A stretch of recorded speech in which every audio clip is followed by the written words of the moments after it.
Bien. Bueno, vamos con una de las clases más importantes de su vida, seguramente. Principios de diseño. Además, particularmente importante para este cuatrimestre, para esta materia, porque si sale bien este tema, medio que aprueba el parcial. Recién estaba haciendo las cuentas, porque siempre hacemos 3 ejercicios, de los cuales 2 es identificar el principio y proponer una respuesta. Y medio que si pegan el de principio ya tienen aprobado el ejercicio, y como son 2 ya tienen aprobado el parcial. Quizás de repente dependemos mucho de principios de diseño. Pero bueno, si la tienen clara con esto, no pueden estudiar nada más. Y ya está. Bueno, en la primera clase de paradigma de objetos habíamos charlado de atributos de calidad del código. ¿Cuáles eran? No, eso era pilares de la RA. Yo digo atributos de calidad, que nada tiene que ver con programación en objetos. Todo eso, sí. Encapsulamiento no, es un pilar. Modularidad, reducibilidad, extensibilidad y compatibilidad. Perfecto. No rinden hoy, así que lo pueden leer en su cuaderno, ¿por qué no? Sí, sí. Bien, ¿qué era un atributo de calidad? ¿Cómo? Sí, que es un atributo de calidad. ¿Qué son esas 4 cosas? Que hay muchas más además, y no son solo el software, todo el código en este caso.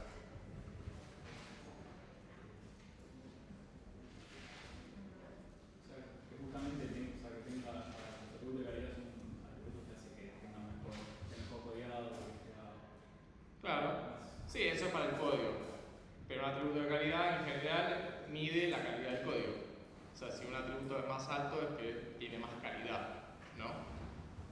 Un atributo de calidad de una heladera puede ser la durabilidad.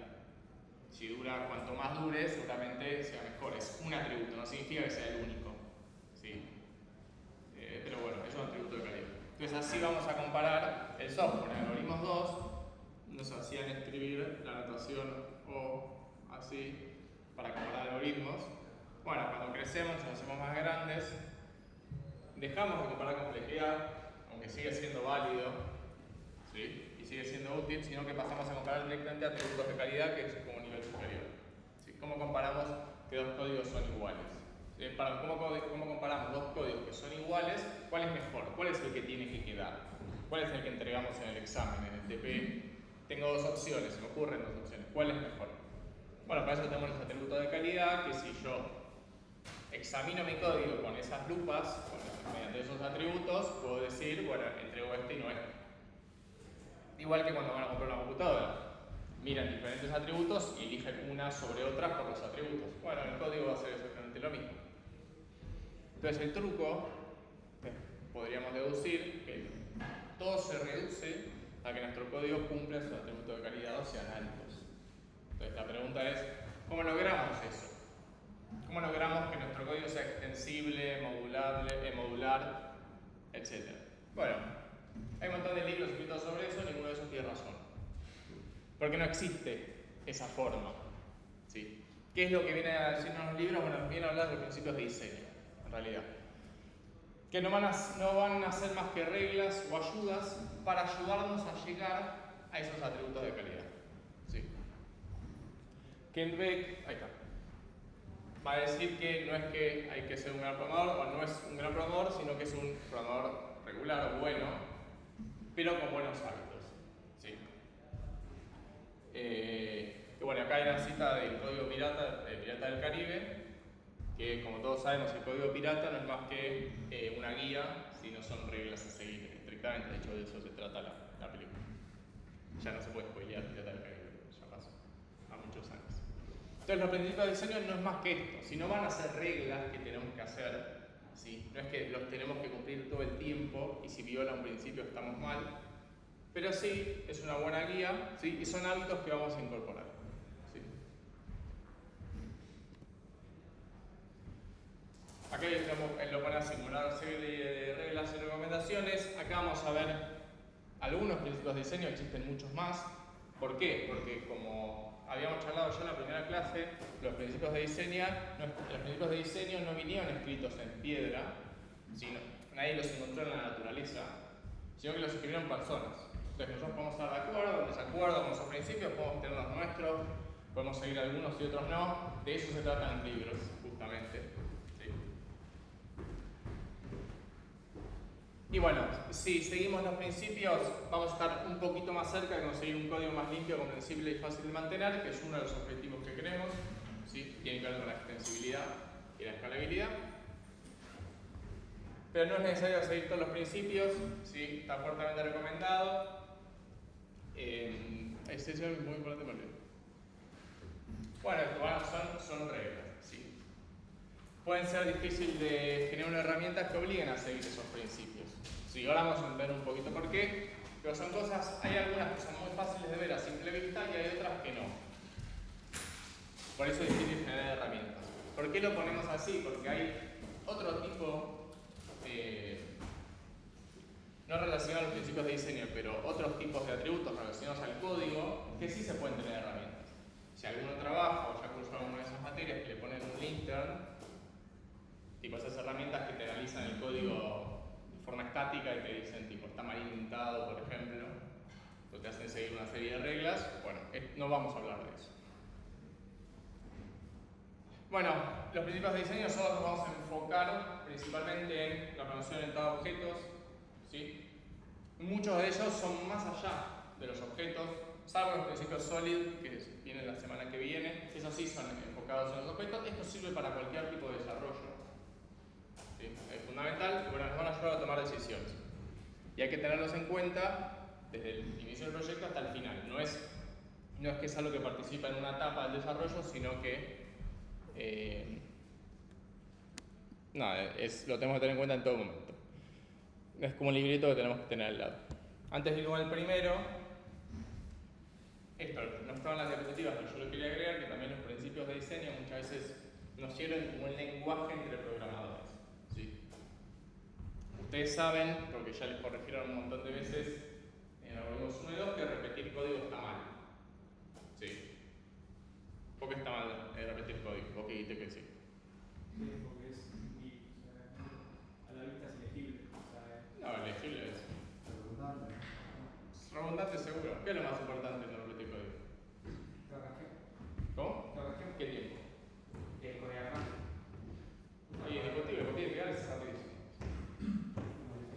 ¿Qué es lo más importante de repetir el código? Tiempo de ejecución también. No, es el mismo tiempo. Es lo mismo. ¿Cómo? ¿Se entiende cuando lo lees? Se entiende igual, si los caracteres no los escribo yo, que no se entiende mi letra. Pasa otro. ¿Qué es lo más importante de no repetir código?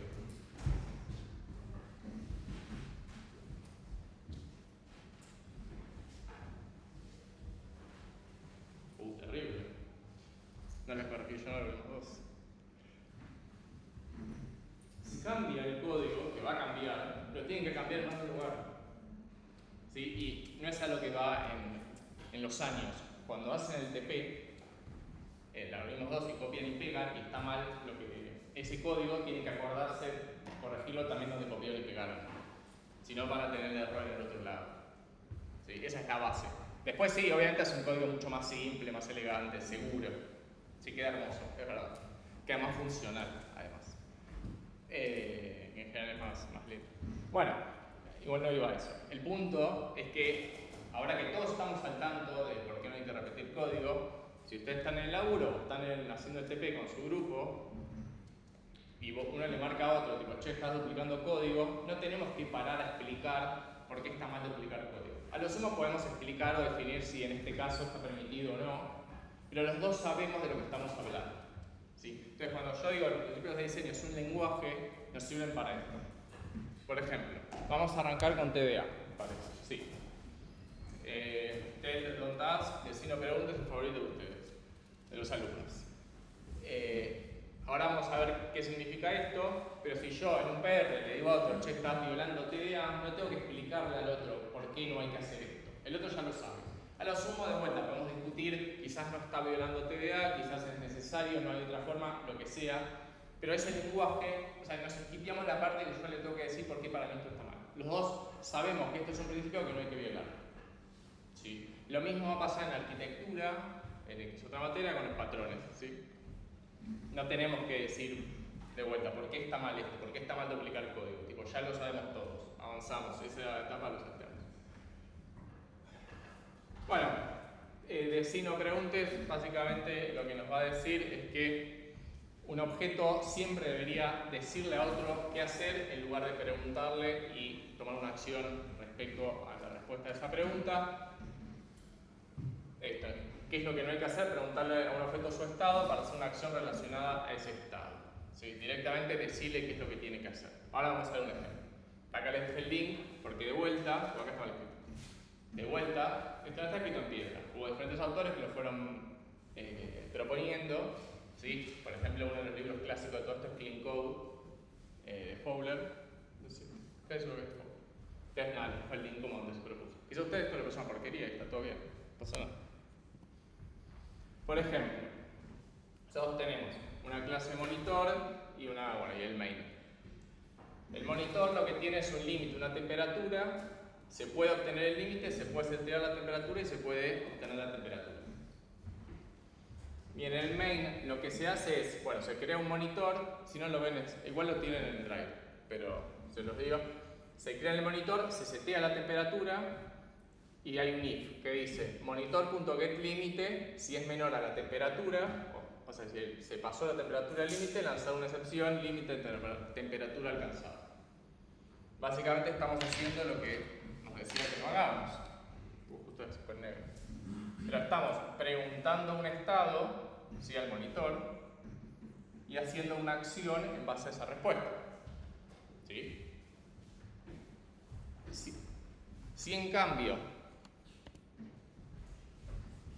yo confío en estos marcadores. Sí. Si en cambio,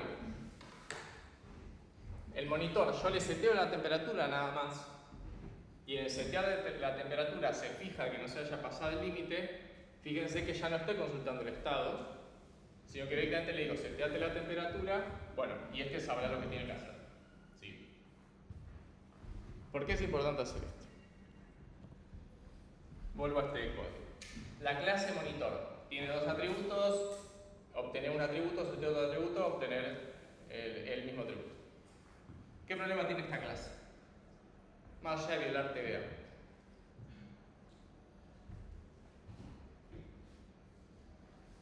No miren el código, Vamos, o sea, el código es trivial. Porque si no le pregunto nunca, puedo setear lo que yo quiera. Seguro. Sí, podría. Podría haber algo negativo, no tiene sentido. Es un punto, sí, eso te lo doy. Sí, me gustó, nunca me lo habían dicho en 2 años. Está bien, es un punto. ¿Qué otra cosa pasa? Eso es importante. ¿Qué hace monitor? ¿Cómo?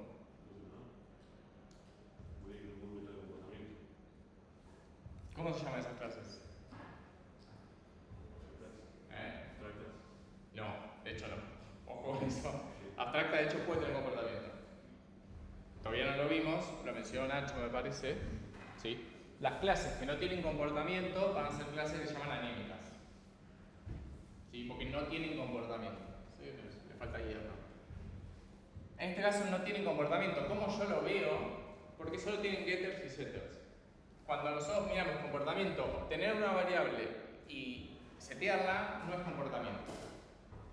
Si yo esto lo hago un struct en otro lenguaje es lo mismo.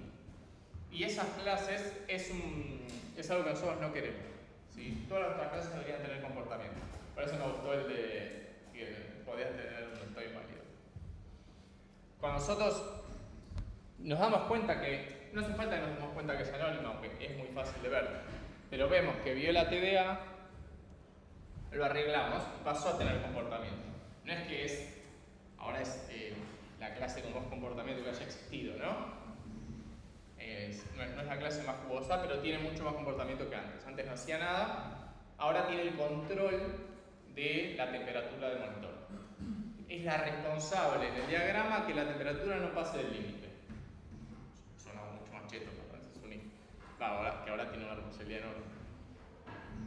Entonces, con TDA, que es bastante fácil de darme cuenta que estaba violando TDA, ¿sí? No es de los más complejos. Fíjense que era bastante ridículo, aunque en general es así de ridículo. ¿Por qué digo ridículo? Porque le tengo que preguntar al monitor las dos cosas en el if. Tipo, si pasó el límite, dame el límite, dame la temperatura y yo te lanzo la excepción. Que además, hablando del modelo de dominio, otro error más, no le paro con otras cosas, había algo de quién tiene que saber, o el responsable de garantizar que el límite no se pase, estaba del lado del main, o sea, del bárbaro, ¿no? Del consumidor de esa clase. Debería ser del monitor. Sí, entonces cuando pasamos esa responsabilidad al monitor se me arregla todo. Bueno, TDA suele porque puede haber otras cosas, suele arreglar dos tipos de problemas. El de las clases anémicas, ¿sí? Ese lo charlamos recién, y este que se llama flags over objects. Vamos, banderas no es lo que yo quiero decir. Básicamente quiere decir flags o parámetros sobre objetos. Ahora vemos un ejemplo de eso. Igual. Por ejemplo, muchas veces caemos en la tentación de que nuestra función sea lo suficientemente genérica para que la puedan usar, para que pueda ser utilizada para obtener diferentes tipos de cosas. ¿Sí? Por ejemplo, yo tengo mi función buscar usuarios, que accede a la base de datos y va a buscar los usuarios a la base de datos. Pero yo en general lo necesito para obtener todos los usuarios. Pero después digo, che, pero quizás alguien necesita solo los usuarios nuevos. O sea, supongo que hay un campo nuevo. Entonces le digo, bueno, le agrego un parámetro para que me puedan decir si quieren los nuevos o no. También lo estoy escribiendo y digo, che, un montón de gente va a necesitar buscar los usuarios. Seguramente alguien va a querer filtrar los eliminados, o al revés, ¿no? Seguramente alguien quiera los eliminados. Entonces le agrego un parámetro más. Después se me ocurre, o no importa, esto es a la producción, después de un tiempo necesito solo los que son mayores de 18 años. Entonces le agrego un flag más, ¿sí? Un parámetro más. Y bueno, acá ya no tengo más inspiración. Entonces de repente tengo 5 parámetros que son todos flags, ¿sí? Los tipos de datos que son tipo boolean pueden ser otro tipo, pueden ser string también, tipo enum. Lo solemos llamar flags, tipo bandera, porque es tipo, son parámetros que me ordenan la función que viene después. Tipo, si esta bandera está, si esto, si no. Entonces me queda una función me va a quedar con un montón de responsabilidad súper amplia, bueno, y que viola TDA. ¿Sí? ¿Por qué? Porque el consumidor, en este caso, no pregunta el estado, pero me está diciendo qué hacer en un montón de cosas. ¿Sí? Me está diciendo, dame los usuarios que sean solo nuevos, no me filtres por los eliminados, sino solo los mayores. Si de repente el consumidor tiene un montón de responsabilidad. Eso es lo que pasa cuando dice flags over objects, es este el problema. De repente tenemos flags y no termina escalando. ¿Sí? ¿Por qué? Porque nunca son suficientes flags. El día de mañana van a necesitar los usuarios, van a querer hacer un search y va a ser un string que sea, bueno, dame el nombre del usuario y te busco los usuarios que tengan ese nombre. ¿Sí? Y no va a terminar escalando porque esa función va a terminar siendo enorme. Porque adentro de esa función van a tener la query para la base de datos y van a tener if nuevos, agrega esta parte. Y filtrar eliminados, agrega esta parte de la query. Si tiene el nombre, agrega este código. Esa función no va a escalar. ¿Sí? TDA, bueno, nos evita esto. ¿Sí? ¿Cómo lo solucionamos esto?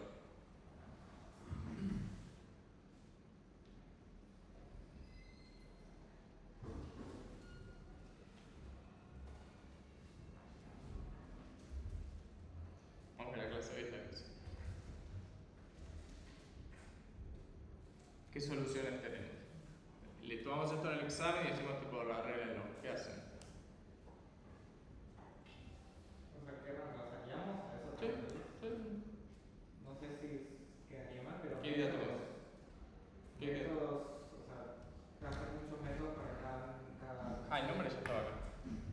Bueno, una solución posible es decir, bueno, que exista buscar usuarios que reciban el nombre, otra función que diga buscar usuarios nuevos, otra función que sea buscar, no sé, eliminados, qué sé yo. Esa es una solución posible. Listo. No rompemos más TDA.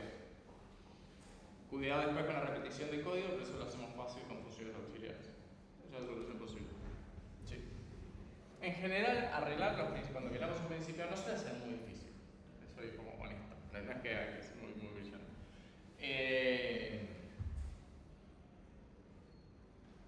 Sí, ¿qué es lo que pasa? Tendemos a esto en la programación. Porque es mucho más fácil que crear un método nuevo y un parámetro más. Además, el lenguaje es que me lo facilita muchísimo, como JavaScript. Tipo, te olvidas lo que creo. Un parámetro. ¿Qué es lo que pasa? Hay un principio. No es un principio siempre. Una recomendación que es la cantidad de parámetros que debería tener una función, que idealmente debería ser 0. Hay un máximo como de 7, en realidad debería ser tipo 3, porque hay un tema también cognitivo. O sea, las personas no podemos pensar en más de 7 cosas a la vez, me parece. Entonces ya ponerle más parámetros es demasiado. Entonces, si yo tenía el if que estaba acá, bueno, dije viola TDA porque le está haciendo muchas preguntas para después hacer una acción. Le digo tipo, no, decide la acción y ya está. Entonces, si hay un if, entonces viola TDA. No, porque por ejemplo hablaste de una función, De hecho, con un if. claro, cuando lo arreglé había un if. Sí, claro. O sea, no necesariamente. ¿Sí? Esto yo lo agregué porque después en el examen ven un if y es tipo, listo, joya, TDA, otra cosa. No necesariamente. O sea, puede ser. Y hay casos que viola TDA sin if. Como este. ¿Sí? No son sinónimos. Pasa que todos los ejemplos de TDA en general el código están con un if. Entonces de repente lo ven y es como. Pero no, hay que prestar un poco más de atención. Bueno, de principio de mínimo compromiso, o least commitment, o POLI. Básicamente lo que nos dice es que una interfaz tiene que exponer nada más lo esencial. La pregunta está en qué es lo esencial, ¿no? ¿Qué es lo? Como todo acá que es subjetivo, ¿no? Porque vuelta TDA, no hay un algoritmo que les va a decir que la TDA. Bueno, ahora con las APIs no son algoritmos, pero puede ser. Con esto pasa lo mismo. ¿Sí? Si uno expone solo lo esencial, ya te queda una interfaz pequeña, nos va a dar mayor modularidad y flexibilidad al sistema. ¿Sí? ¿Por qué? Porque es más difícil de cagar, básicamente. Si yo expongo lo menos posible, yo sé que van a usar solamente lo que yo exponga. Entonces, si es poquito, joya, va a ser ese poquito. Si yo expongo mucho, me comprometo a no poder cambiar ese mucho que expongo. Bien. Va a reducir la complejidad y aumenta la cohesión al exponer nada más que los métodos imprescindibles. ¿Qué es la cohesión? Ahora ya había aparecido.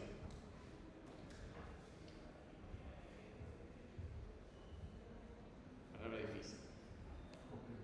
¿Cómo? ¿La convención? No. Cohesión no te da sentido. ¿Cómo? Que te da sentido. Dale un poquito más. Sí. O sea, por ejemplo, ¿qué significaría que una clase tenga cohesión alta? ¿Cómo? ¿Qué significaría que una clase tenga cohesión alta? Por ejemplo. Es algo que habla hacia adentro, no hacia afuera de la clase. ¿Cómo significa que pueda agregar más cosas? No sé, ¿qué es extensible? Acá es muy importante la palabra. Es una palabra difícil que no usamos en nuestro día a día. ¿Sí? Nosotros lo vamos a usar en el término que tenga sentido, como dijo el compañero. Que una clase tenga alta cohesión, ¿sí? Significa que todos los métodos y todos los atributos tienen un sentido dentro de esa clase y están altamente cohesionados, ¿sí? Altamente relacionados. ¿Sí? Por ejemplo, yo tengo mi clase, así que la clase de la semana que viene, el martes, cuando Nacho les pregunte cohesión, les dicen eso. ¿Sí? Qué capaz. Por ejemplo, yo tengo esta clase monitor que tiene un límite y una temperatura.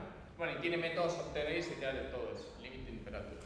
Entonces tiene alta cohesión. Todo esto tiene sentido que esté en un monitor. ¿Sí? Literalmente es eso. ¿Sí? Si yo acá, en monitor, le pongo un atributo que sea literalmente cualquier cosa, tipo, no sé, longitud del cable, ¿sí? Quizás no tiene sentido. ¿Sí? Súper fácil. Acá. Por ejemplo, no sé, todo este ambiente hay cohesión. Ustedes tienen computadoras, no sé, cuadernos, lapiceras, todo eso. Si acá aparece un camello, deja de haber cohesión, tipo en este árbol, ¿no? O sea, está como cuando en una película hay una escena que de repente tipo rompe el universo y es tipo, no sé, como que se rompió algo. Bueno, con la cohesión pasa algo parecido. Cuando de repente en una clase aparece algo que, che, ¿qué hace esto acá? ¿Por qué monitora esto? ¿Por qué tiene este método? ¿Sí? Bueno, eso es cuando la cohesión es baja. Volvemos al principio de mínimo compromiso, que es que la interfaz sea nada más lo esencial.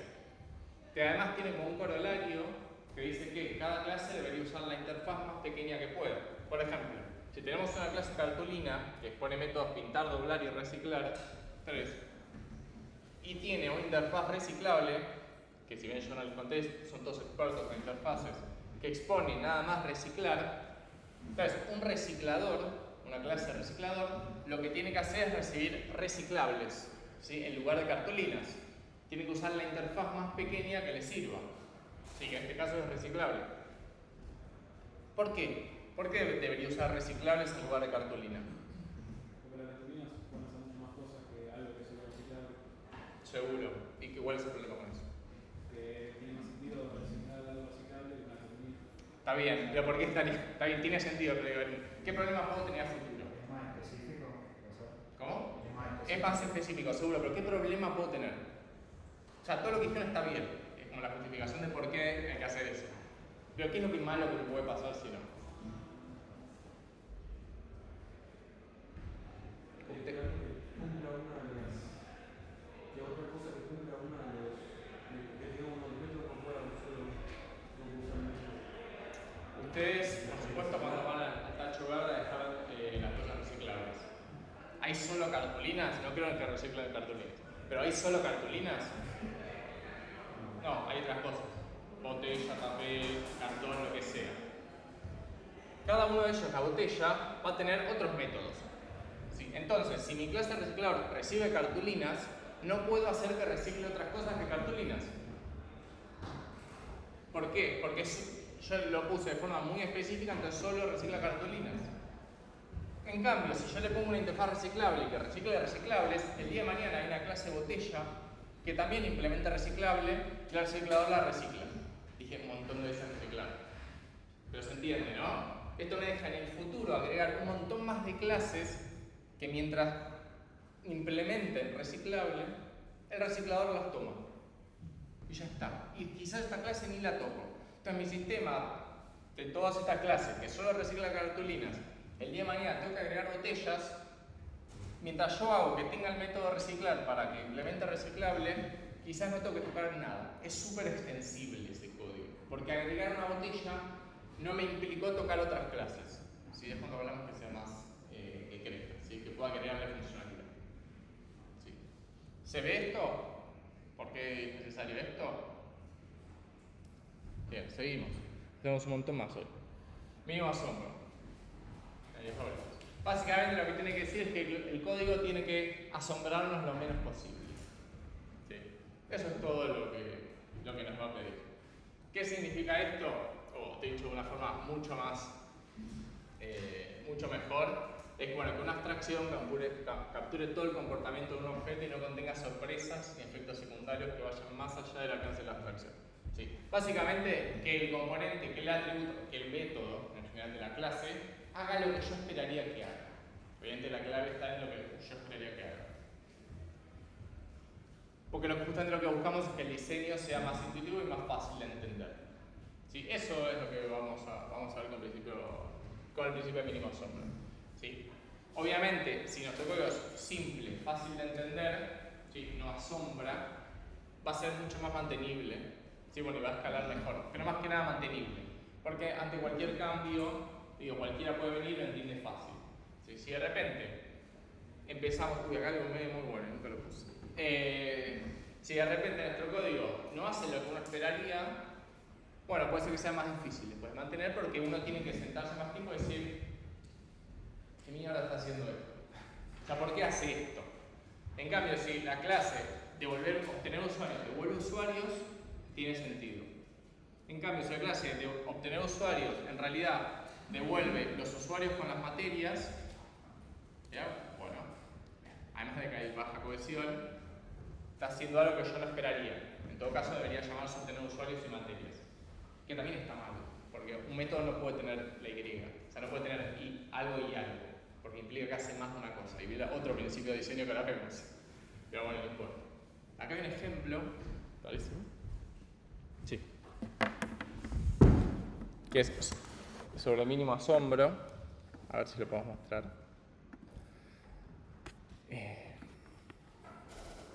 Ahí va.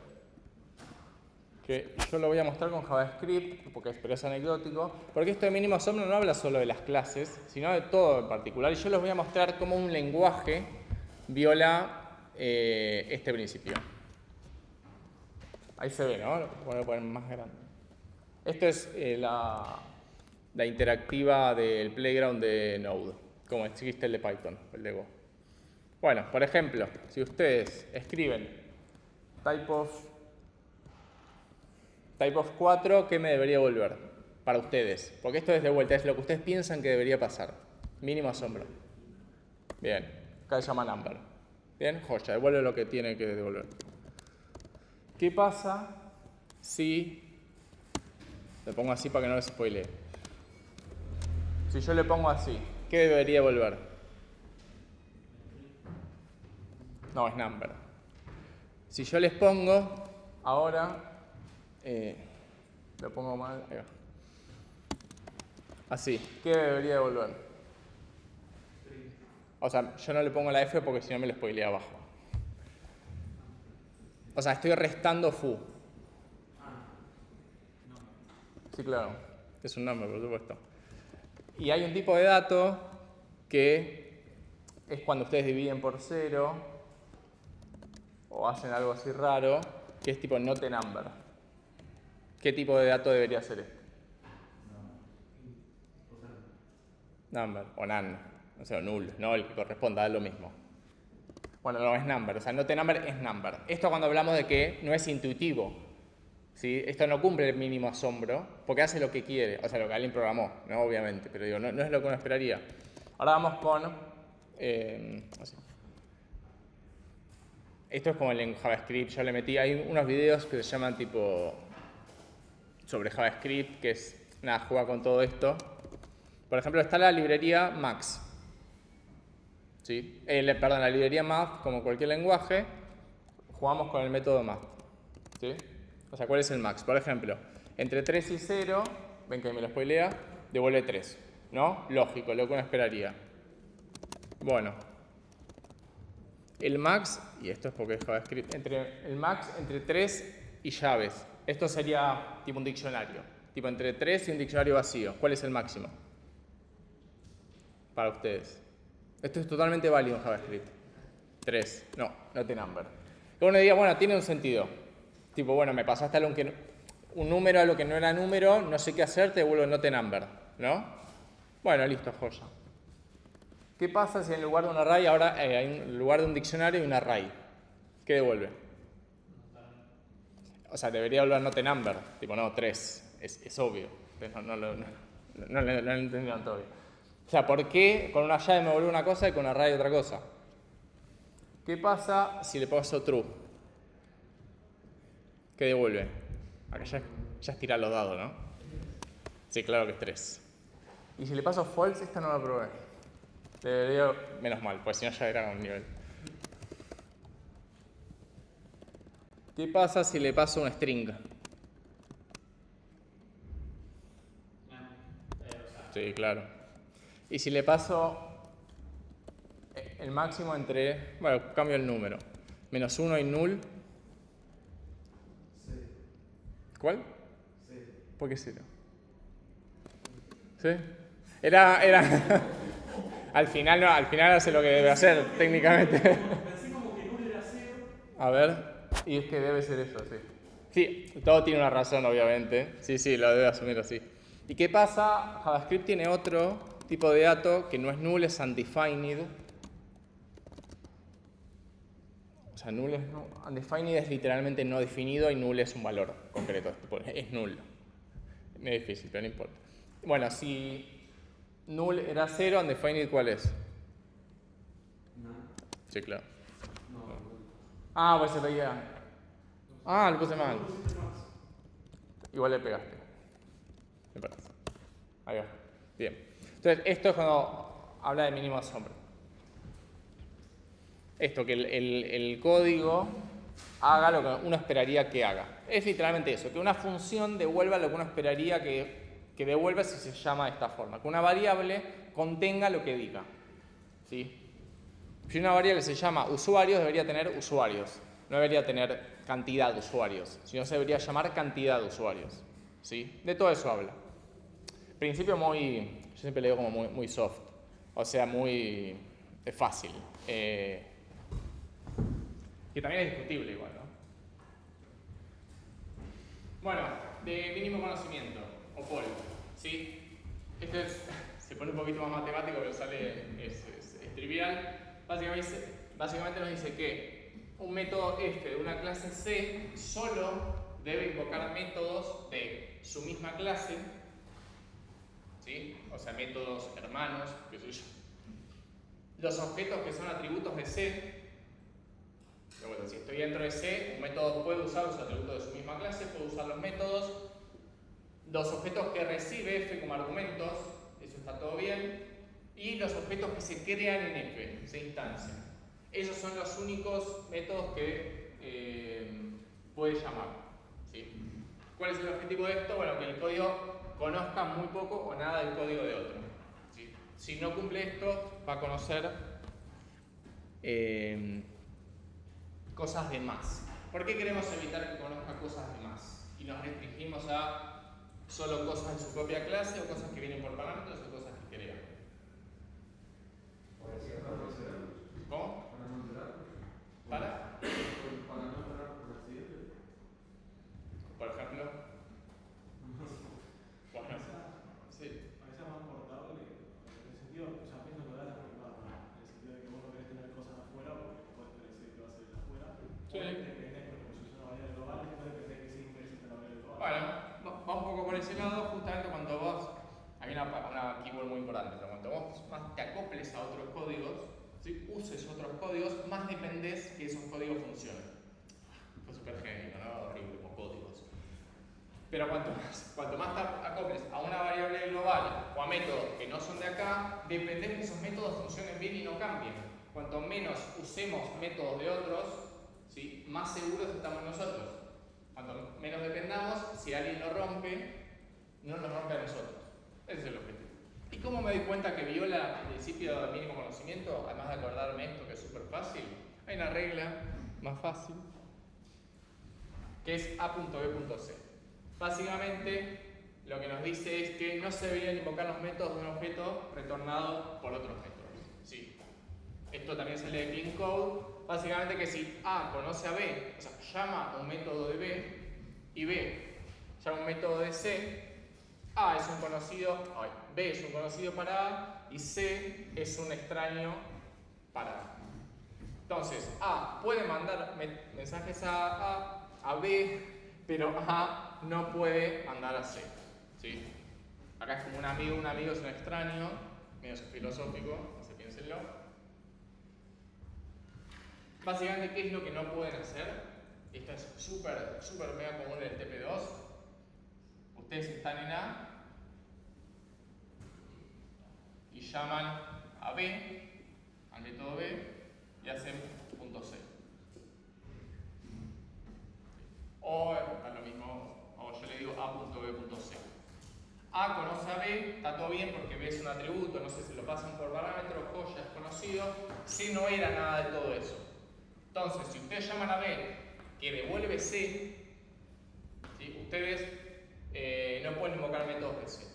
Eso les está diciendo. ¿Ahí cómo lo solucionaríamos, por ejemplo? ¿Cómo lo solucionas? Un parámetro en un método del anterior, por ejemplo. Por ejemplo, en B, que C sea un parámetro. Sí. ¿Sería una solución válida? Por ejemplo, ¿qué es lo que les pasa en TP? Tienen get tablero, no sé, porque asumo que es un juego de tablero. ¿Sí? Entonces, ustedes están en el jugador. Punto get posición, quieren un XY, y a esto, no sé, mostrar nombre de la pieza que está ahí.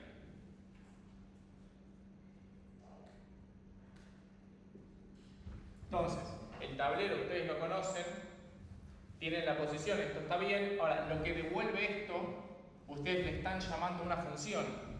Esto que es una posición de tipo posición, no era conocido por A, no era conocido por el jugador. Entonces no pueden invocarle un método, eso les está diciendo. ¿Cómo lo solucionamos? Bueno, tiene una solución bastante fácil que es, hay diferentes cosas. Puedes eliminar esto. ¿No podrías normalizar un atributo de C y normalizarlo como si fuese A? O sea, Creo que llamas normalizar. A lo que me refiero es que si yo tengo un atributo que Sí, pertenece es a medio trampa. Sí. Pero voy a decir, ¿qué pasa si hago que A conozca C? No, o sea, yo me refería a más, tipo, si yo hay un atributo de C que puedo usar en A y lo normalizo como para que no sea de B a C, no sé cómo explicarlo, pero como que sea más usable por todos, no solo por B. Bueno, sí, lo que puede hacer es que sea más accesible. Claro. Entonces, en lugar de tener método, podemos tener uno solo. Y que sea, por ejemplo, obtener nombre, que es lo que nos interesaba, de posición. Y ahí ya no tengo más el problema. Obviamente, dentro de la posición o del tablero, tienen que tener este método que va a ser, sí, posición.obtener nombre o lo que hacíamos acá. Sí. Esta típica pregunta del TP2, porque esto es re fácil de ver. Cuando empiezan a encadenar métodos, tipo punto este, rompieron es como todo lo opuesto a. O sea, uno podría pensar que es lo opuesto a funcional, que es literalmente lo que hacíamos. Tipo, map.filter.reduce. Pero ahí son funciones genéricas, no estamos hablando de clases. Bueno, Dri. Lo he repetido el C, no te repitas, ya lo empezamos a charlar. Esto habla dentro del código de una misma clase. Datos, una base de datos, documentación, lo que sea en su vida no lo deben repetir. Porque ese problema de que si cambia trabajo extra, que no escala, que no es legible y sí puede pasar, les pasa. En cualquier contexto, si no es solo del código. Sí. Ya charlamos, tiene que ser más mantenible, escalable, y bueno, va a aumentar la cohesión y va a bajar la complejidad, que es súper importante. Más que nada esta parte. Bueno, esto lo paso rápido, ya lo charlamos. Dato de color. Tanto por ejemplo, Yagni, no me acuerdo cuál más, no lo pueden usar en el parcial. ¿Por qué? Porque muchas veces pasa, esto lo inventé yo, no lo encontré en un libro, me parece, que hay algunos principios que son más básicos que otros, ¿sí? Y este es bastante elemental. En general, cuando rompen un principio, en general rompen este. En general hay código repetido. Por ejemplo, en TDA suele haber código repetido. ¿Sí? Entonces, ¿qué es lo que pasa? Identifican el código repetido, pero no identifican TDA y no arreglan TDA. Y se quedan solo con el código repetido. ¿Sí? Entonces, TDA es mucho más grave que romper esto. Va a ser más grave. Pero hay otros que son más importantes. Entonces, directamente le damos la pista en el parcial, tipo, no lo pongas. O sea, no pierdas el tiempo, no es este. Porque en la mitad va a estar de los otros. Yagni va a pasar lo mismo. ¿Qué? No me acuerdo si es el siguiente. Pero vemos un ejemplo clásico de algoritmos 2. Este es un cuaderno, tiene hojas, da lo mismo, tiene un método, obtener hoja y escribir hoja, que recibe un número de hoja. En ambos tienen que revisar que el código que el número de la hoja sea válido. No pueden escribir en la hoja -1, y si el cuaderno tiene 10 hojas, no pueden escribir en la hoja 15. Bueno, tiene un if para chequear eso. Ese if está duplicado, el código duplicado, ya charlamos. Si el día de mañana tienen que validar una cosa más de las hojas, no sé, que el número sea algo, tienen que agregarlo en los dos if. Bueno, ya saben cómo se arregla esto. Hacen una función auxiliar, validar hoja y la llaman en dos.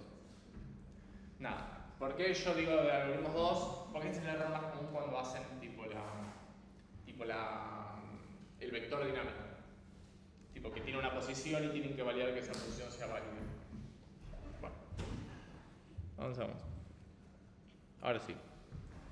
El de Yagni, para mí uno de los más importantes. Que tampoco se lo vamos a usar, me parece. Pero es básicamente no lo vas a necesitar. Tipo, ese código que ustedes no están seguros si lo van a usar o no, este les dice que no. Eso es todo el principio. O sea, es esa clase que ustedes dicen, quizás me viene bien luego porque voy a necesitar el tablero, voy a necesitar esto.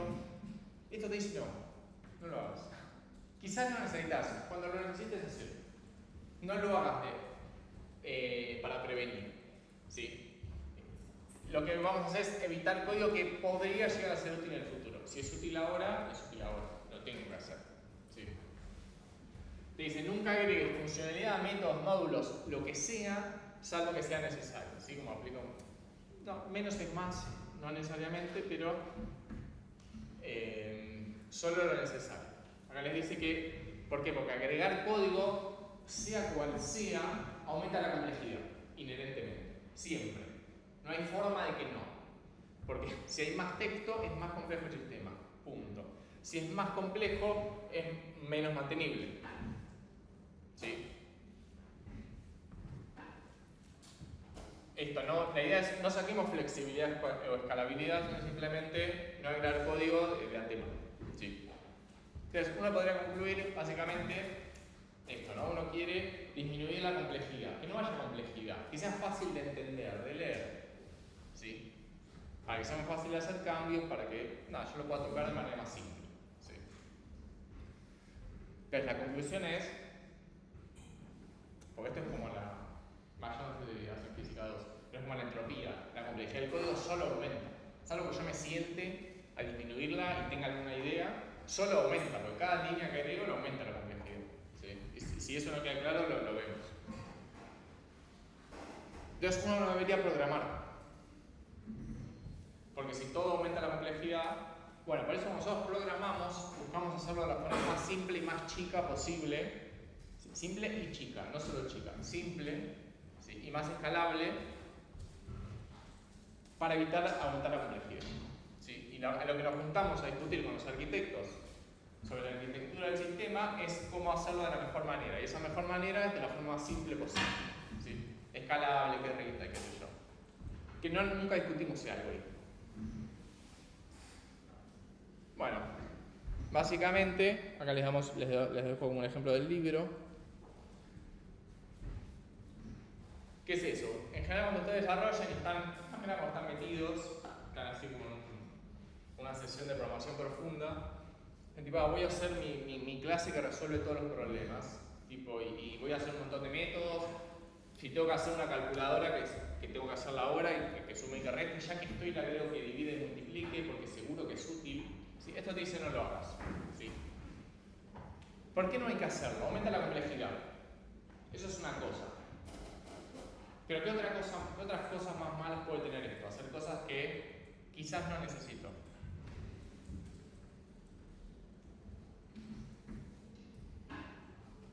Más complicado mantener las cosas. ¿Cómo? Más complicado mantener las cosas. Una cosa. Bien, ¿qué más?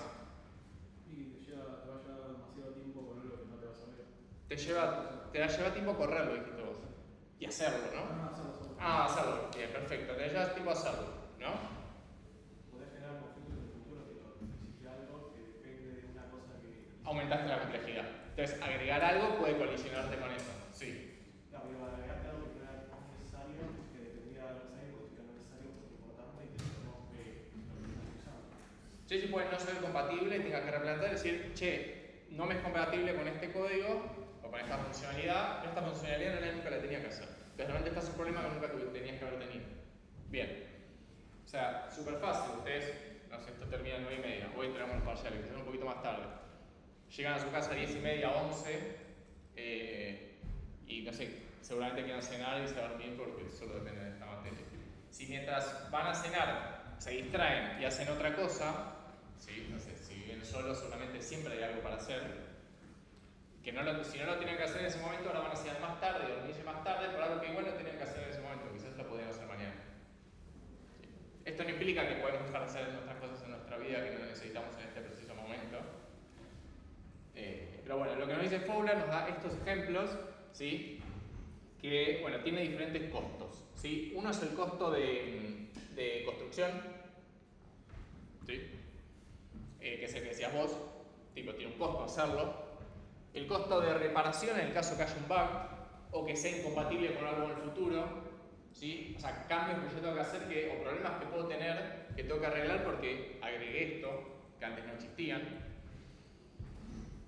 El costo de llevarlo a producción, ¿sí? De tenerlo ahí, básicamente de haber aumentado la complejidad. Y el costo de delay, que es el costo que charlamos un poquito antes, que es yo estaba haciendo algo que no tenía que hacer en ese momento, entonces retrasé algo que sí tenía que hacer. Entonces hubo un tiempo que yo perdí. Acá él pone como 3 ejemplos que dice, ¿qué pasa si hice un feature? Feature es una funcionalidad, ¿no? Es una clase que nunca voy a usar. Funcionalidad va mucho más allá. Algo que nunca voy a usar, que no es útil, ¿sí? Yo soy desarrollador, qué sé yo, de Instagram y agrego un feature que nadie va a usar, ¿sí? Una funcionalidad. Si ya estaba mal desde el principio, y brown se refiere no a que tenga bugs, sino a que nunca va a salir a producción. Nunca tendría que haber hecho eso. Nunca va a ser útil. Bueno, tengo el costo de construcción, bueno, y el costo de tenerlo ahí, y el costo de no hacer lo que tenía que hacer. Si yo hago un feature que quizás sí es útil en el futuro, efectivamente lo es, cuando yo lo estoy haciendo no lo sé, pero está mal construido, tengo el costo de repararlo y obviamente este. Y si hago un feature que sí eventualmente iba a tener que hacer y lo construyo bien, tengo el costo de tenerlo ahí y del delay de lo que no tenía que hacer. Porque piensen que cuando nosotros programamos, estamos en una empresa y cada día es plano. Entonces nosotros lo que teníamos que hacer es que lo que no sé, nos gane más usuarios, lo que los usuarios pidan, lo que sea, para ganar más dinero. Si hacemos cosas que no traen más dinero, tiene todos esos costos. Sí, de vuelta. Hay veces que es directamente tiempo nuestro, pero muchas veces es plata. Es tipo, che, nos pasamos 2 meses haciendo este feature que no teníamos que hacer, ¿sí? Y perdimos esos 2 meses donde la competencia sí hizo lo que tenía que hacer y nos adelantó. Sí, a eso se refiere. ¿Cómo vamos? Bien. Este es el tercero que tampoco se puede usar en los exámenes. No es muy parecido, tiene una onda a varios que ya vimos antes, que básicamente mantenerlo simple, ¿sí? No te lo compliques, ¿sí? Básicamente nos dice que en general los sistemas funcionan mejor, son más escalables y mantenibles si se mantienen simples, que si se dan complejos. Si en lugar de tener 10 clases tenemos 3, seguramente escale mejor. ¿Sí? Que de hecho es bastante fácil de ver. Si yo un problema lo resuelvo en 50 líneas, es mejor que resolverlo en 200. Si ustedes ya saben de algoritmos. ¿Sí? ¿Por qué? Porque la de 200, después para revisarlo, a ver si hay un bug o lo que sea, es mucho más difícil que la de 50. ¿Sí? Es un aspecto clave del desarrollo y evitar, esto es muy importante, el código elegante, pero súper complejo e imposible de entender. Que esto es un poquito contraintuitivo a lo que vimos en el algoritmo 2 quizás, en el algoritmo 1, de repente este lenguaje tiene un azúcar sintáctico que me deja escribir esto de una forma, en una sola línea, puedo resolver el examen de hecho es como el parcial que le vamos a entregar, como algunos decidieron resolver todo el ejercicio en una sola línea, todo así chiquitito y apretadito, por más que la hoja era grande. Usted dice, che, lo puedo resolver en una línea, yo soy muy bueno, puedo encadenar todas las funciones. Ahora, si yo lo resuelvo todo en una línea, ¿sí? No es simple. ¿Sí? Que es medio contraintuitivo, porque de repente dicen, che, pero quizás necesito una variable auxiliar para hacerlo más simple. Y bueno, quizás no necesitas. Esto es lo que te dice, no más. Entonces, ¿qué es lo que tenemos que evitar? Bueno, el paquete code, esto es muy algoritmos 1, básicamente funciones que se llaman entre sí infinitamente, ¿no? Tipo, están debugueando y es tipo, esta función llama esta, que llama esta, que llama esta, que llama esta. Funciones muy grandes, ¿sí? Que realizan tareas complejas, tienen que ser lo más pequeñas posibles. Miles de clases para representar la realidad tal cual es, a la menor cantidad posible, la mínima indispensable, que aún así pueden ser millones, ¿sí? No sabemos cuántas son. Y bueno, hay muchos módulos y librerías que logran imposible seguir el código. ¿Sí? Es bastante fácil. Básicamente cuando ustedes dicen, uy, qué complejo al pedo, bueno, está violando. Hay veces que es complejo, es verdad, y tenemos que agregar comentarios y tenemos que hacer algunas que otras cosas, pero sí. Más que nada cuando miran código de otro. Y dicen, tipo, qué complejo. Porque no vieron el suyo, quizás el de ustedes es más. Pero nada, uno se da cuenta después. ¿Qué sé yo? Por ejemplo, tenemos, este es todo el código para calcular el promedio. Tenemos agregar números, que bueno, me crea un array con números, no importa. Obtener longitud, que devuelve la longitud del array. Obtener suma, que suma todos los elementos del array. Y el promedio, que lo que hace es, bueno, agregar los números y retorna la suma, o sea, llama a obtener suma con los números, dividido la longitud de esos números. Entonces uno dice un montón de líneas para obtener promedio. O sea, que solamente nunca sean útiles. Tipo, si esto en Java se resuelve mucho más fácil. ¿Sí? Bueno, entonces, si se hace en Java, puede salir en una línea. En este caso es mucho más simple y se entiende lo que dice. ¿Sí? Además, había algunas cosas que les llamen la atención, como por ejemplo funciones de una sola línea. Son un indicador que puede estar algo mal. No necesariamente, hay funciones de línea que son válidas, más que nada cuando hay una condición. Por ejemplo, cuando tiene un if muy grande, se suele hacer una función auxiliar con esa condición.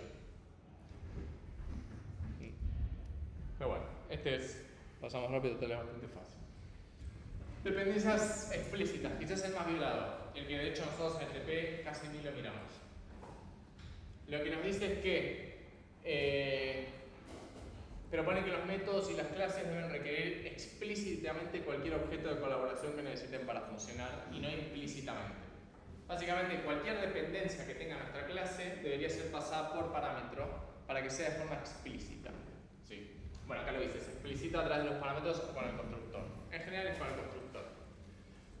Esto hace que sea más mantenible, ¿sí? Porque tiene menos dependencias. Si la clase que usa esa dependencia que tiene se la tengo que pasar como parámetro, esa otra clase está menos acoplada. Ahora vamos a un ejemplo. Por ejemplo, una clase reloj que devuelve la hora actual. Esto es un ejemplo bastante trivial, pero bueno, obtiene la hora actual y además devuelve una string bastante feo, no importa. Hace un new date, que es una clase de Java, .getTime. Hay una dependencia que es implícita, que es esta. ¿Sí? ¿Por qué es implícita? Porque el que usa la clase reloj no lo sabe, que tiene esa dependencia. Entonces, este reloj está totalmente acoplado a este. ¿Sí? Si esto cambia, este lo tiene que cambiar. ¿Sí? Entonces, lo que nos dice es que esto tiene que ser de forma explícita.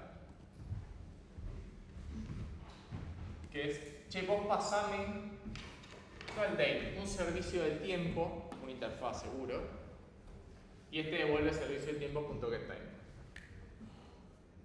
Así nos muestra en rojo. Entonces ahora la dependencia es explícita. ¿Por qué? Porque lo usa, sabe que tiene esta dependencia. Y esto escala mucho más. Sí.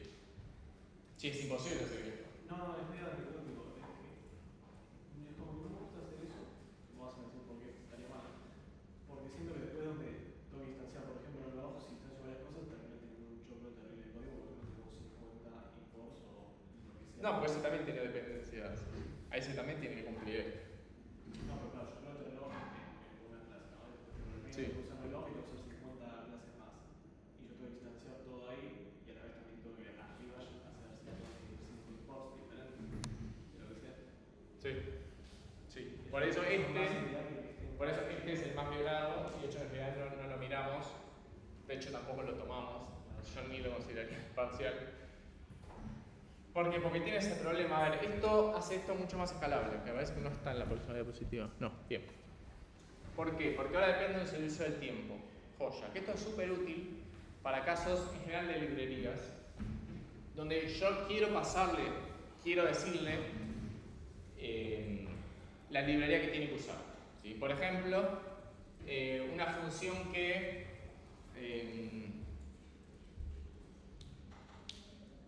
imprime cosas, ¿sí? Que puede ser por consola, por una pantalla, por una impresora real, lo que sea. Yo lo que puedo hacer es que la clase, no sé, impresión, que es la que va a imprimir, vamos a meter el método de imprimir, reciba lo que tiene que imprimir y tiene un método imprimir por consola, imprimir por pantalla, imprimir por ¿qué le dije? Impresora, literal. Si yo en cambio de eso le saco toda esa lógica que conozca de la impresora, de la consola y de la pantalla, ¿sí? Esas tres, yo se las saco y le digo, che, vos recibís un imprimible, que lo único que tenés que llamar, o sea, tenés que tener lógica para, no sé, traducirlo, hacer lo que tengas que hacer, pero después le llamás ese imprimible, punto imprimir, y lo sabe imprimir. Que ese imprimible es una interfaz que la tienen que implementar la consola, la pantalla y la impresora. Entonces, esto funciona joya. Porque en el futuro agrego otra forma de imprimir nueva y esto no lo toco. Mientras cumple imprimible, parecido reciclable. Las interfaces de repente me resuelven todos los problemas. Que es verdad, igual. Muchos de los problemas se los tengo. Y ahí sí me lo soluciono. ¿Sí? ¿Qué es lo que pasa? Uno dice, bueno, por el otro lado, yo no voy a hacer esto, eso no lo voy a hacer con todas las clases. Lo voy a hacer donde realmente sea útil que reciba la dependencia por parámetro. ¿Por qué? ¿Qué es lo que pasa? Alguien tiene que crear el servicio del tipo. Entonces, se lo estoy dejando a que lo haga mi consumidor, el que usa esta clase. De bueno, alguien lo va a tener que hacer. Ese va a violar también dependencias implícitas, si no lo hago bien.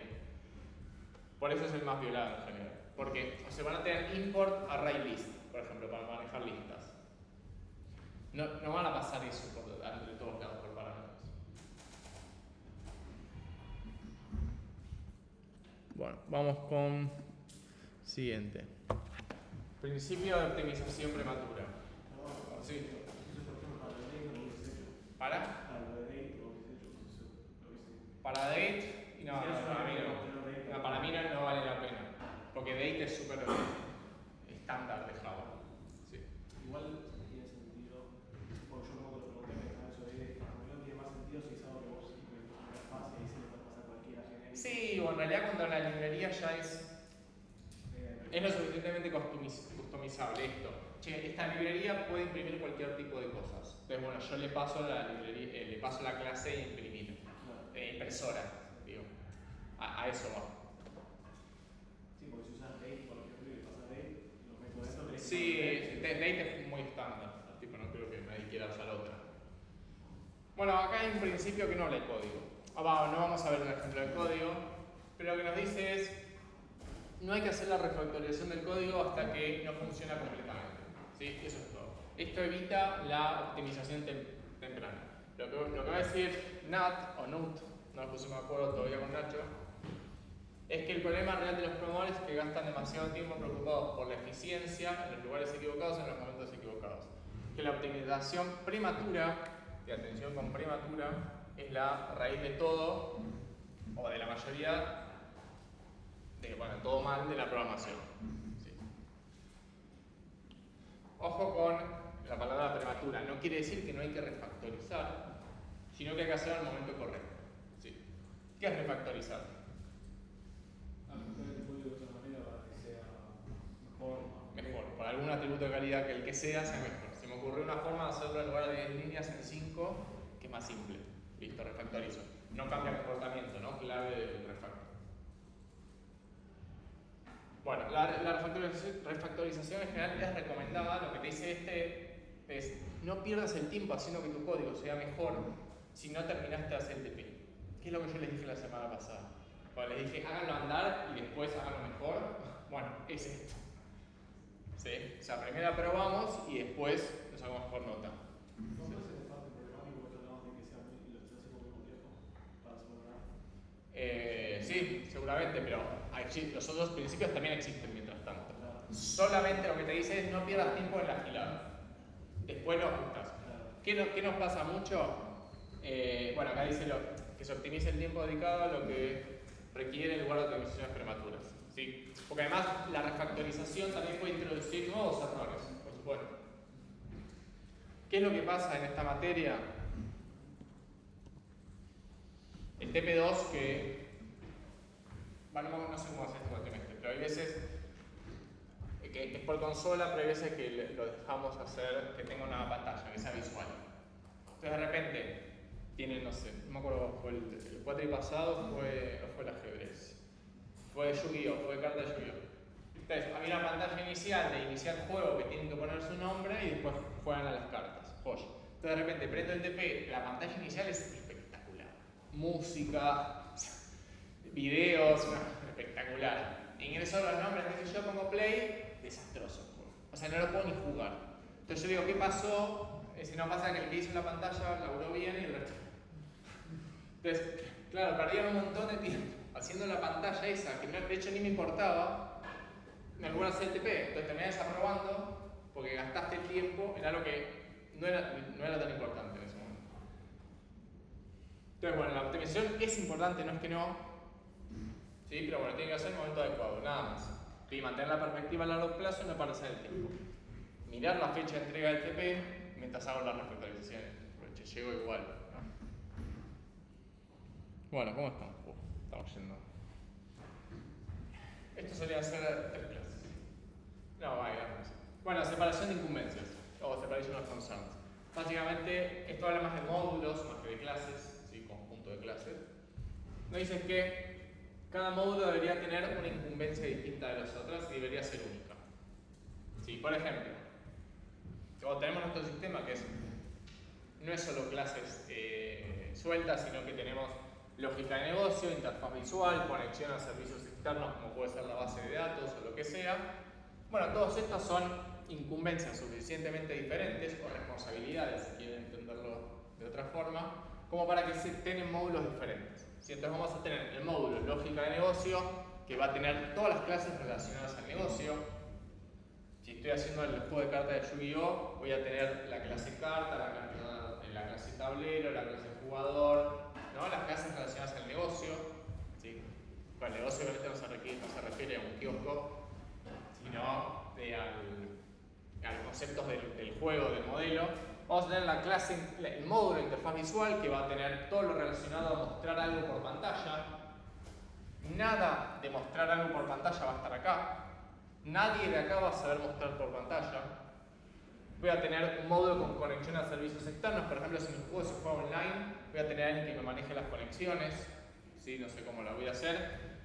Pero ninguno de estos se va a enterar sobre qué es online o cómo se conecta alguien con qué, sino que este lo va a tener, etc.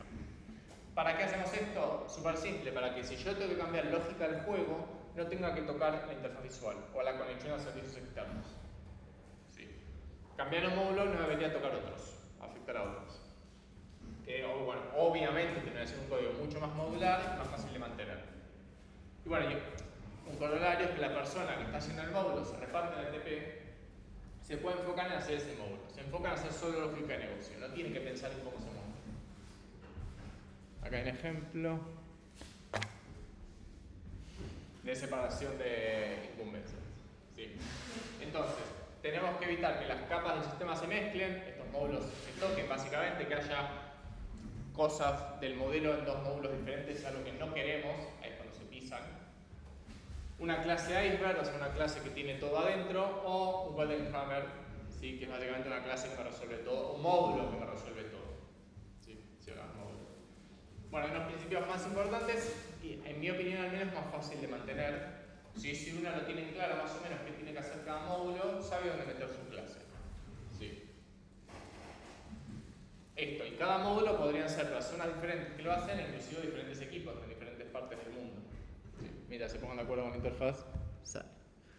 Acá estamos, y 40, perfecto. Bueno, esos son todos los principios de diseño. No sé cuántos eran, 7 u 8, no sé, nunca lo conté. De los cuales saqué 3, ya deben quedar 5, y uno es el principio de optimización de NUC. Quedan 4, me parece, van a ser algo así.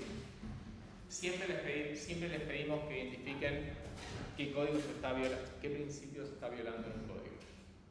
De repente no tienen tantas opciones, y que lo justifiquen, por supuesto. Todos estos principios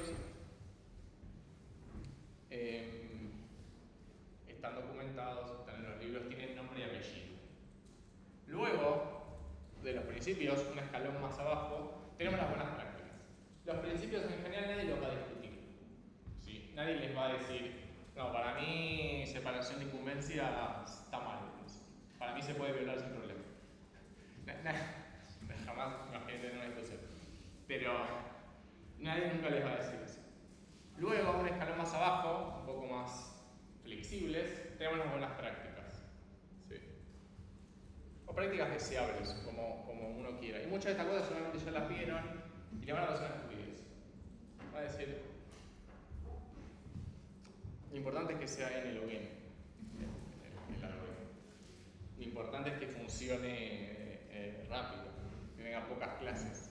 Bueno, en la vida real no termina siendo así, sino que termina siendo cuántas buenas prácticas puedo tener. Porque todas estas buenas prácticas me van a ayudar a hacer código más simple, más escalable. ¿Sí? Porque uno cuando sufre, cuando mira el código de otro y lo sufre, es porque no sigue las buenas prácticas, porque viola los principios. No porque es n cuadrado. Cuando es n cuadrado salta rápido por las métricas y se arregla. Siempre es un problema. Entonces lo que yo dije son principios de diseño de código, sí son menos definidos y más abstractos. También los van a encontrar en Clean Code, el de Fowler va la mayoría al menos. Pero bueno, acá ya es más discutible. Ya hay gente que puede tener otras opiniones, ustedes mismos. Sí, acá son un montón. Vamos a ver hasta dónde llegamos. ¿Sí? Sobre legibilidad ya hablamos, tipo el código se escribe una sola vez, en el mejor de los casos, pero se lee infinitas veces, que muchas de esas veces son ustedes mismos del futuro. ¿Sí? Entonces, bueno, tiene que ser legible. Sí, bueno, este tipo de cosas no las queremos hacer. ¿Sí? Bueno, tenemos que seguir los estándares del equipo, eso nosotros sí se los pedimos. ¿Sí? Dentro de un sistema todos deberíamos usar los mismos estándares. ¿Sí? Ustedes de vuelta, son giladas, tipo que las llaves estén siempre en la misma línea del if, no estén abajo, como una persona normal. Que vamos a escribir en inglés, vamos a escribir en castellano o en italiano. Los comentarios se van a escribir así, la documentación va a ser así. Bueno, lo que dice acá es elegir el estándar que más te guste o el que te parezca razonable, pero seguido. Que sea justamente un estándar y no que cada uno haga lo que quiere, porque eso hace que el código sea mucho más leíble. Ahí ya voy, ni siquiera legible, leíble. Sí, si uno escribe en castellano y otro en inglés, es imposible de seguir eso. En general se recomienda seguir el estándar de los lenguajes. Cada lenguaje suele tener su estándar, ya lo conté en alguna otra clase. Tipo, la gente que hace Python definió que se escribe con camel case, no, snake case, que me parece terrible a mí, me parece asqueroso. Pero bueno, la gente que escribe en Python lo definió, todos los equipos que trabajan en Python hacen eso. ¿Por qué está bueno además seguir los estándares del lenguaje? Porque ustedes tres son un grupo que trabajan en Java. Tienen que contratar a una persona nueva que es un empleado nuevo, que también es la clave en Java, porque tu proyecto es en Java. Entonces, si él que programa Java, si los dos siguen los estándares de Java, ¿qué es lo que pasa? Él se puede acoplar a su proyecto mucho más rápido. Porque él ya hace exactamente lo mismo que ellos.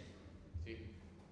Por eso se recomienda seguir los de lenguaje, porque después es mucho más fácil adecuarse a ver otros proyectos, a sumarse a otros equipos, lo que sea. Y esto sí hay herramientas que nos ayudan a mantenerlo. ¿Sí? Inclusive a que no haya typos, tipo no esté mal escrito una palabra, a que las llaves estén donde tengan que estar, la indentación sea la correcta, que sean espacios en lugar de tabs, lo que sea. Bien, acá seguimos hasta que llegue Nacho. Bueno, esto tiene mucho que ver con el de keys, ¿sí? De hecho la voy a mover al siguiente. Que es, bueno, suponer que una persona como uno va a tener que leer mi código, ¿sí? Siempre pensando en eso. Siempre tienen que pensar en eso. ¿Sí? Evitar lucirse o hacer código elegante, que eso que hace toda una línea, porque yo soy muy crack, programo en C, entonces yo sé que puedo acceder acá, puedo hacerlo en una sola línea, lo que alguien puede hacer en 4. Bueno, eso en general es lo que yo quiero evitar. Por eso está relacionado a keys. Dice tipo, che, evitar hacer el código elegante o lucirse, sino hacerlo más leíble, o sea, realizar eso. Esto no implica hacerlo menos performante, ¿sí? No va hacia eso, simplemente hacerlo simple. Bueno, eso sobre los comentarios. Uff, mi favorito de todos. A mí me encanta. Aunque para el 90% de ustedes dicen que estos son estupideces. Todo esto son, toda la clase de hoy fue estupidez. La de principios no, pero necesitan para probar el parcial. Entonces ya que lo vamos por definición, no son estupideces. Bueno, nombrar en la programación, se me había llevado Nacho, es uno de los errores perdidos de la programación y quizás es de las cosas más importantes que podemos hacer, o más difíciles que tenemos que hacer. ¿Sí?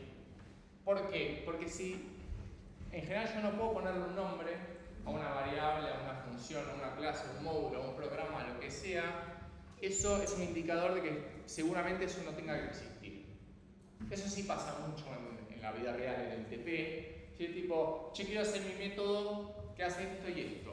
Pero no puedo pensar un nombre que sea descriptivo, que sea bueno. No un buen nombre tiene que ser descriptivo de lo que hace. Bueno, seguramente la respuesta es que no tenga que existir. O que lo tienen que dividir en 2, en 3, lo que sea. Sí, es un indicador nomás. Entonces, bueno, acá les dice, quizás es el momento de considerar, si les pasa eso, que la entidad en sí misma no tiene sentido.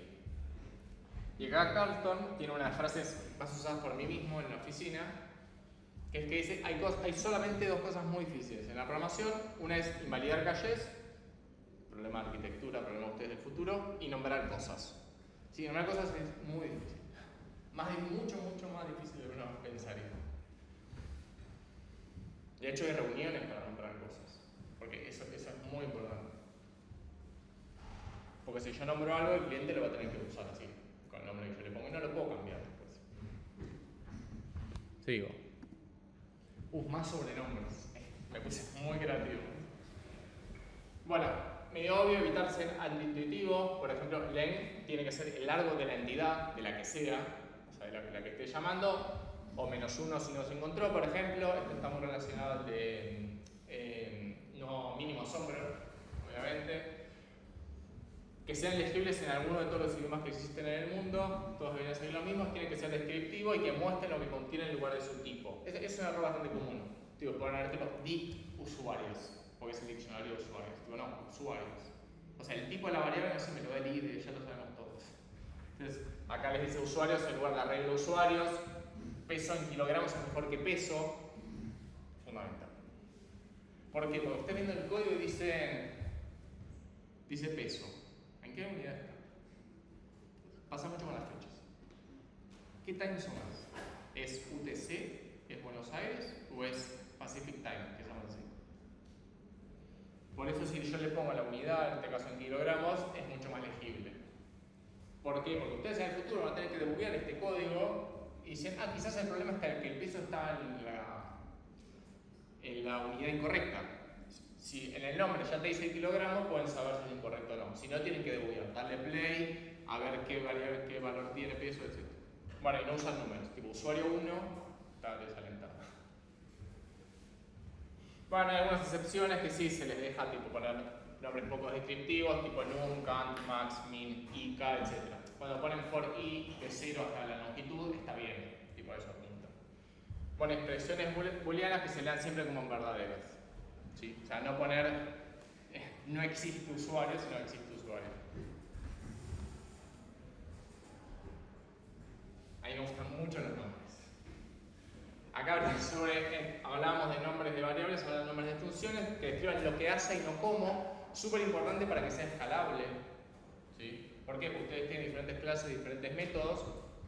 El cómo, ya saben, ya lo charlamos, puede cambiar. Seguramente vaya a cambiar. No debería cambiar el qué. La interfaz se mantiene. Porque si cambia el qué, rompo al que lo está usando. Si cambia el cómo, no. Entonces, bueno, usar nombres completos y ser claro. ¿Sí? Por ejemplo, obtener en el módulo usuarios es bastante claro. Evitar, tipo opt, tipo no poner todas las letras, obtener usuario de la base de datos, find usuario, get usuario de, etc. Sí. En la parte de sí, ¿cuál es el nombre de todo? ¿Viste? O sea, a todo esto, ¿qué es lo que sí puedo? Acá dice, hay un módulo de usuarios de acceso a la base de datos, o sea, ya el módulo es de acceso a la base de datos. Hay una clase usuarios, adentro de esa clase usuarios, si le llamas obtener, es lo suficientemente claro, porque estás adentro de la clase usuarios. Es medio redundante poner adentro de usuarios, obtener usuarios. Pensá que el que te llama a poner usuarios junto a obtener usuarios. Ahí es cuando decís, es medio redundante. O sea, puede no ser redundante, bueno.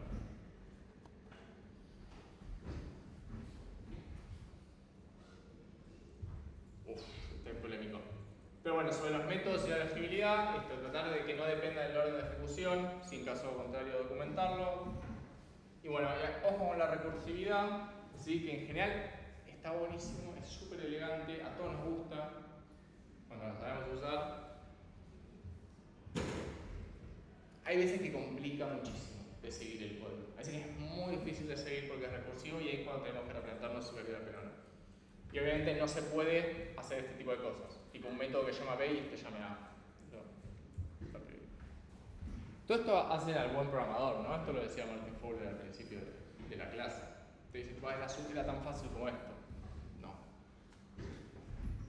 Esta es la base nomás. Bueno, parámetros ya charlamos. Que no sean muchos, ninguno es lo mejor.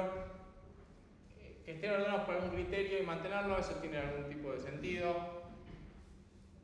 ¿Por qué? Porque a veces algunos parámetros son más importantes que otros. Más que nada cuando tengo flags, esto que no queríamos.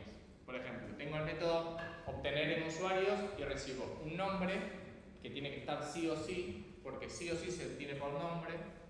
Y después tengo un parámetro que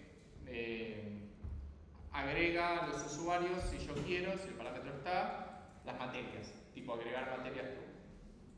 Bueno, el nombre es mucho más importante que el obtener materias, porque el nombre es fundamental, obtener materias es tipo true false.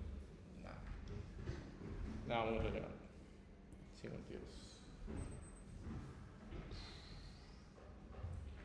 Comentarios. Es como que en la vida relacional son fundamentales y hay que evitarlos a toda costa al mismo tiempo.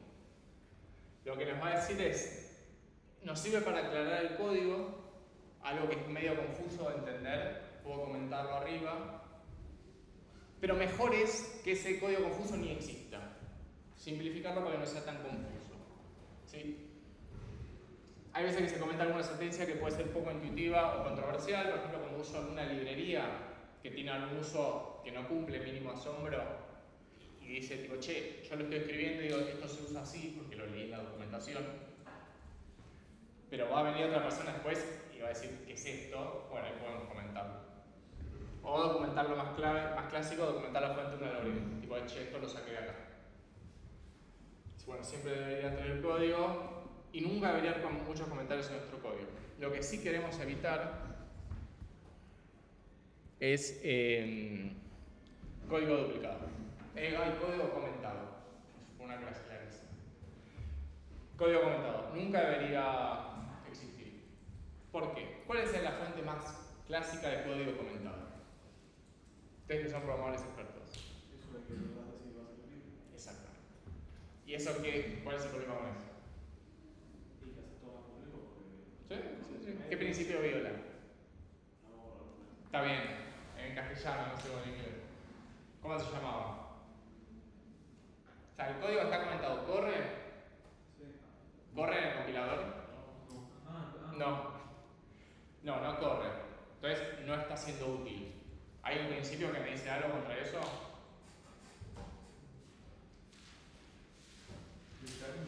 Claro, no lo vas a necesitar.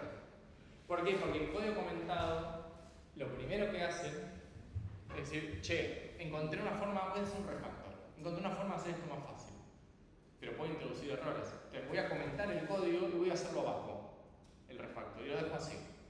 Eso es lo que pasa en la vida real. Y dicen, digo, che, esto es una buena idea. ¿Por qué? Porque si hay un bug, otro puede venir y descomentarlo. Bueno, nadie va a venir nunca ni a descomentarlo ni a eliminarlo, va a quedar hasta el fin de los tiempos. Y ese código comentado, no solo que me va a ocupar espacio, que es molesto de ver, sino que va a quedar viejo, porque el código queda viejo con el tiempo. Sí, porque van cambiando los parámetros, la arquitectura va cambiando. Entonces de repente cuando quieren descomentar ese código, ya no funciona por ninguna parte, porque antes la función recibía un parámetro que era la lista de usuarios y ahora recibe un diccionario. Evolucionó. Entonces el código quedó viejo.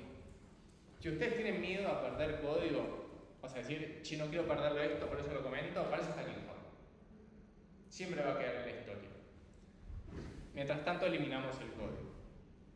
Y por último tenemos esto, que no lo voy a dar, sino que se los voy a dejar para que lo vean después, pero es muy interesante el concepto, no me puedo acordar quién lo introduce. Si está acá. Sí. Pero básicamente lo asume o lo relaciona como una heladera. Tipo, ustedes si abren la heladera y hay algo que huele mal, pueden pasar dos cosas. Puede pasar que haya algo podrido, muy posible, en mi heladera principalmente. Si compran en la verdulería mucho más cosas de las que consumen pasa eso. O que haya algo que realmente huele mal, pero es así. Tipo, o sea, a mí me gustan los rollitos de cocina. asqueroso. Huele muy mal. Pero está bien, son así. ¿Sí? Entonces, un bad smell en la programación, en el código, es eso. Es algo que nos llama la atención, es un mal olor, pero implica que esté mal. Puede estar mal como puede estar bien. Es un indicador. ¿Vieron cuando yo les dije, che, funciones de una línea es un indicador de que algo puede estar mal? Bueno, es un bad smell. ¿Sí? También es un término conocido. Tipo, che, esto que te llame la atención. Digo, pensar, puede estar bien, o sea, no pasó nada, pero quizás hay algo podrido ahí. Doy un ejemplo. Por ejemplo, en objetos. Algo que no pueden, nosotros no se lo dejamos con ningún concepto, ¿no? Porque estamos en un ambiente acá seguro, cerrado, no pueden hacer esto. Pero en la vida real sí pueden. Pueden preguntarle a un objeto de qué clase es. Pueden decirle instance of, ¿sí? O el get class, da lo mismo. ¿Sí? Eso es un bad smell. Es que estamos, en este caso, diseñando mal nuestros objetos. Nuestra arquitectura está mal hecha. Si están llamando instance of o get class. ¿Puede ser que lo necesiten? Puede ser. Pero puede que no.